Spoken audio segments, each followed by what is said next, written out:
Hola a todos, buenos días. El tema del cual les voy a hablar hoy es acerca de la actividad inhibitoria de diclofenaco en Senesmus sp. Esta investigación se realizó en la ciudad de Florencia, Caquetá, en la Universidad de la Amazonia. Los estudiantes que realizamos esta actividad fuimos Aldemar Trujillo, Jonathan Castaño Rojas y Diego Luis Periña Morales, quienes estaba hablando. Entonces, a manera de introducción, lo que se realizó fue la problemática que vamos a observar. Entonces, a introducción fue la contaminación antropogénica ha incrementado las entradas de compuestos orgánicos al medio ambiente. Entre estos compuestos son significativos los productos farmacéuticos, tales como el diclofenaco, ibuprofeno, paracetamol o acetaminofén. También, las concentraciones de estas sustancias en el medio ambiente acuático crecen constantemente en relación con el progreso de la medicina veterinaria, industria farmacéutica y el crecimiento demográfico mundial. El crecimiento demográfico repercute en la cuestión de las aguas residuales domésticas, la medicina con respecto a los hospitales que vierten ese tipo de fármacos a los cuerpos de agua. Los fármacos de amplio uso, como el diclofenaco, son catalogados por muchos científicos como contaminantes emergentes, los cuales por definición sabemos que son compuestos de distinta naturaleza química y origen, de los cuales aún no se conoce muy bien las aplicaciones que tienen sobre los organismos. Entonces, esos tipos de contaminantes emergentes, las plantas de tratamiento de aguas residuales, su eficiencia de remoción está dentro del 0 al 75% con respecto al diclofenaco, dejando una proporción de diclofenaco que no ha sido removida del cuerpo de agua, siendo posible ingerida por las personas y teniendo efectos crónicos a largo plazo, como por ejemplo con respecto a los microecosistemas. Este tipo de fármaco puede afectar la supervivencia, la producción, el crecimiento y el comportamiento, ¿vale? Entonces, con respecto a esos estudios que se han hecho, hay un artículo que se llama Efecto diclofenaco sódico sobre la fisiología reproductiva de la Daphnia pulex, que en ella observan los efectos directos del diclofenaco sódico, que reflejan estrés oxidativo, formación de radicales libres y efectos oxidativos sobre biomoléculas como la lipoperoxidación, daño a proteínas y daño a ADN.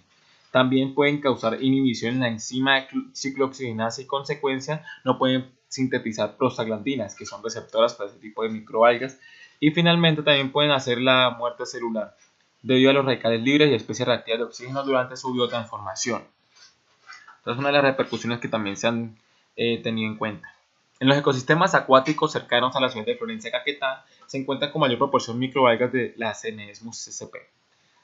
Tomamos sp porque realmente no conocíamos, no somos biólogos, tomamos un amplio grupo de Senesmus como tal la familia, entonces fue la microalga estudiada, siendo uno de los géneros de algas de agua dulce más comunes, siendo empleadas para bioensayos y análisis de toxicidad que tienen algunos fármacos en los cuerpos de agua. Actualmente el diclofenaco ha inhibido el crecimiento de la lema minor, las algas Senesmus baculatus, Desmodesmus subsicatus, Daphnia pulex y Dunaliella tertiolecta. Entonces, a metodología lo que hicimos fue, primeramente, conseguir la cepa de microalgas que fue tomada en una sede que tenemos en la universidad llamada Santo Domingo. Entonces, en esta misma se sacó de un sistema léntico, o sea, en un lago, y por ende, ahí fue extraída la cepa de microalgas Senesmus. Entonces, luego de esas microalgas fueron observadas en un microscopio mediante la cámara de Neubauer, y empezamos a contar qué algas había en mayor proporción, y encontramos que la Senesmus era la que predominaba. Entonces, posteriormente hicimos una preparación de soluciones nutrientes, micronutrientes y macronutrientes, que fueron cloruro de zinc, cloruro de cobalto, molibdato de sodio, cloruro de cobre, para preparar el medio nutritivo. También se preparó sulfato de magnesio, nitrato de sodio. También se prepararon otro tipo de nutrientes para este medio. Entonces, luego de este medio que se colocó, se colocaron entonces los microorganismos, o sea, las microalgas dentro de esa solución nutriente, que también contenía, por ejemplo, carbonato monosódico, fosfato de potasio, también tenía sulfato de magnesio pentahidratado. Entonces se utilizaron para se le añadieron para el cultivo, la solución nutritiva, para así poder empezar a generar más organismos y así tener una gran cantidad de células por mililitro y así poder hacer el conteo de una manera más óptima. Entonces se prosiguió el ensayo empleando 5 diferentes dosis de diclofenaco. Entonces el rango era de 50, 100, 300, 600 y 1200 ppm con un rango de exposición de 4 días, o sea de 96 horas. Al pasar las 96 horas se hizo el conteo de algas para observar mediante la cámara de Neubauer el porcentaje de inhibición que tenía el diclofenaco. Ahí podemos observar en qué fue guardado ese tipo de solución y las microalgas. Se utilizaron 2 mililitros de algas, de las algas utilizadas, se colocaron 14 mililitros aproximadamente de nutrientes y aproximadamente 1 mililitro de diclofenaco, variando ese volumen para poder tener las concentraciones de las ppm mencionadas anteriormente. Posteriormente se utilizó un equipo llamado StatGraphics para poder obtener los resultados y poder discutir de una manera más óptima. Entonces, en la tabla 1 se ve el análisis de varianza para porcentaje de inhibición para suma de cuadrados tipo 3, que tipo 3 se refiere a la omisión. Entonces, básicamente lo que nos ayudaba a hacer ANOVA era, pues básicamente ANOVA significa análisis de varianza, que se utiliza para determinar si existen diferencias estadísticamente significativas entre medias de 3 o más grupos. Y si llega dado el caso, para poder entender en qué grupos se dan esas diferencias significativas, utilizaríamos el post hoc y al final utilizamos el probit para poder determinar la dosis letal media. Entonces, ¿qué tenemos? Tenemos dos hipótesis. La hipótesis nula es cuando no hay diferencias significativas y la hipótesis alternativa cuando hay diferencias significativas. Entonces, la regla de decisión para que nosotros tuvimos en cuenta fue que el alfa tiene que ser un valor de 0,05, o sea, del 5%.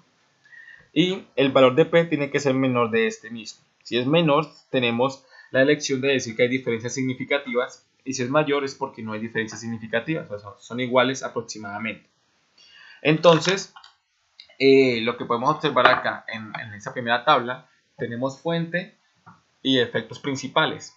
Entonces tenemos valor P, tenemos suma de cuadrados, que es la varianza total, la varianza de cada efecto principal, y el porcentaje de inhibición que tuvo el crecimiento de esta alga.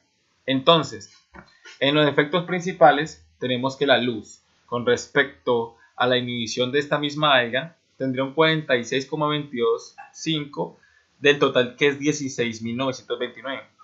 Haciendo el porcentaje de inhibición con respecto al efecto principal, que sería la luz, obtenemos que solo el 0,27% estaría afectando lo que sería el crecimiento de la alga, o sea, muy bajo. Pero la concentración, observamos el valor que tiene suma de cuadrados, que es 6.927, ahí es un valor un poco más grande con respecto a 16.929, que es el total corregido.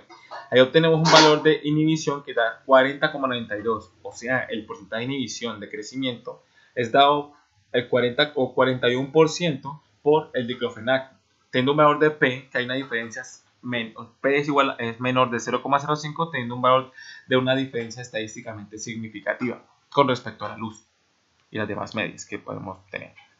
Luego tenemos la interacción de luz y diclofenaco y tenemos que hay una diferencia significativa. Ahí tenemos el valor de P, teniendo un valor de porcentaje de inhibición del 42%. O sea, la inhibición se puede haber dado solamente por el fármaco y también por la interacción. O sea, ahí tendríamos un 82% que estaría en nuestro rango de manejo para poder inhibir esto.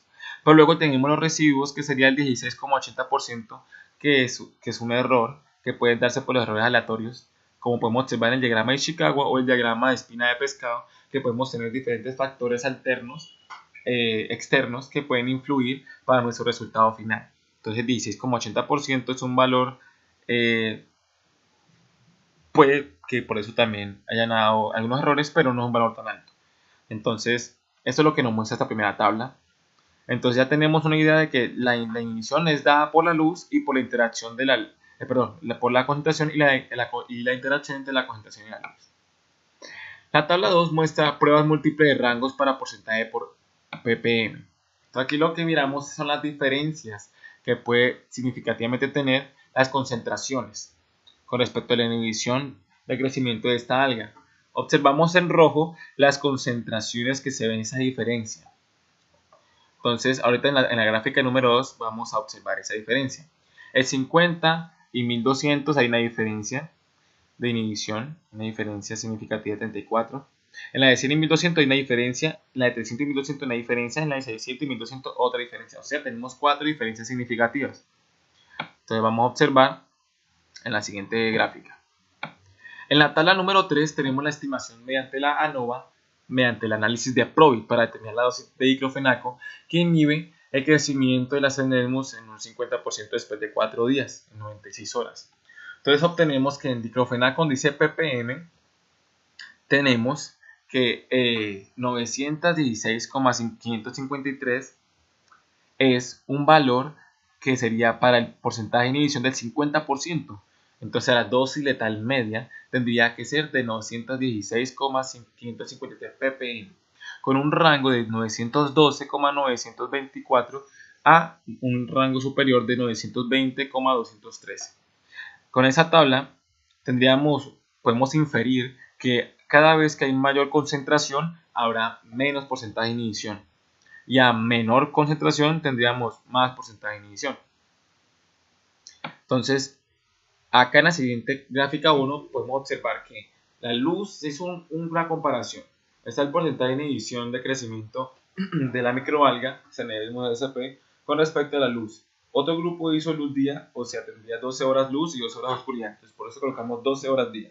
Y luego 24 horas que nosotros lo hicimos con luz artificial durante todo el tiempo, durante esos 4 días. Entonces observamos que esas dos medias que están ahí, esas dos varianzas, no están tan diferentes. Entre más paralelas estén, habrá menos diferencia. O sea, no hay diferencias significativas. En este caso, se observa que no están tan alejadas. Entonces, decimos que podemos inferir de que la luz no existe una diferencia estadísticamente significativa para el porcentaje de inhibición de crecimiento del área. En cambio, en la gráfica 2 del porcentaje de inhibición versus concentración de diclofenaco, obtenemos que yo les había mencionado que habían 4 diferencias, ¿no?, significativas. La de 50 y 1200 observamos que hay una gran diferencia. La de 100 y 1200 hay una gran diferencia. La de 300 con respecto a 1200, una gran diferencia. Y con respecto a 600 y 1200, una gran diferencia significativa. Entonces, aquí ya estamos observando de que sí hay una diferencia con respecto a esas concentraciones. En el momento de toma de datos, obtuvimos que cuando estaba aumentando la concentración, aumentaba la inhibición. Pero llegó un momento a otro que hubo un pico abajo, que cuando llegó a 1200 no hubo inhibición. Lo que hubo fue una transformación fisiológica en las microalgas. No tenían el color verde, sino que ya las algas empezaban a estar transparentes, amarillas. Las algas empezaban a tener una serie de transformaciones, como les mencionaba al comienzo, que puede tener debido al estrés oxidativo, la formación de radicales o efecto oxidativo a las biomoléculas, y también daño a las proteínas o daño al ADN. Entonces, puede tener sus repercusiones. Pero también hay que tener en cuenta que hay un artículo que hablaba sobre los ensayos comparativos del diclofenaco y la remoción de este mismo de las aguas mediante microalgas. En este artículo se utilizaron microalgas Senesmus obliquus, Chlorinella vulgarius y una Chlorinella soroquiona. Y en esta lo que se utilizaban para poder en las aguas residuales poder remover ese tipo de contaminantes emergentes. Debido a que las aguas residuales tienen nitrato y fosfato y también tienen un ambiente nutritivo, entonces las algas pueden utilizarse allí, tendrían menos costo y también podrían remover el fármaco. Entonces se obtuvo que en las Cnemus obliquus, ellas por su tamaño, ellas podían remover el diclofenaco porque el diclofenaco es una fuente de carbono orgánico que ellas empleaban para poder biodegradar. Entonces, posiblemente en esta concentración de 1200 ppm, porque hay más cantidad de diclofenaco, habrá más componente orgánico que ellas pueden biodegradar. También esta cantidad de diclofenaco a grandes cantidades pueden también variar en el porcentaje de biomasa, también se puede determinar, pero eso ya es otro paso a seguir. Otra posible conclusión que se puede dar, un pensamiento que se puede dar porque 1200 no inhibe todo lo que debería inhibir, o sea, inhibir 100%, es debido a que la luz fue constante. Entonces hay un artículo que se llamaba Identificación de un producto de fototransformación fitotóxico de diclofenaco. Entonces en ese artículo hablaba sobre que la intensidad que puede tener la lámpara con respecto al diclofenaco puede hacer una fototransformación debido a la fotólisis que puede generarse, debido a los fotones que le está transmitiendo a ese tipo de molécula, haciendo que cambie su estructura, haciendo de que sea menos tóxico para ese tipo de algas. Entonces otra de las, de las, de los pensamientos que no puede generarse por esto. Conclusiones. Se concluye con un 95% de confianza que el factor de concentración de diclofenaco es significativo. Entonces vamos a la tabla 1, que es diclofenaco, y con respecto a la interacción de luz y diclofenaco tenían diferencias significativas y que ellas eran las responsables de un 82% que a ellas ocasionaban la inhibición del crecimiento del alga. La dosis letal media de ese tipo de algas sería de 916,553 ppm. La gráfica 1 se observa que no hay diferencias significativas con respecto a la luz de 24 horas y la luz de 12 horas, con respecto a la inhibición, porcentaje de inhibición de las algas, pero con respecto a la inhibición, porcentaje de inhibición con respecto a las concentraciones, ahí sí se observan diferencias significativas con respecto al de 1200 ppm con las demás concentraciones. El bioensayo con 1200 ppm de diclofenaco presentó diferencias significativas con respecto del resto de bioensayos. Finalmente, queremos dar agradecimientos a la Universidad de la Amazonía por brindarnos el préstamo de su instalación y transporte durante esta investigación. Se agradece al profesor Hernán García por su enseñanza, paciencia y calidad como persona para instruirnos seriamente en el mundo de la ecotoxicología. Y finalmente, la bibliografía citada. Muchas gracias, espero tengan un excelente día.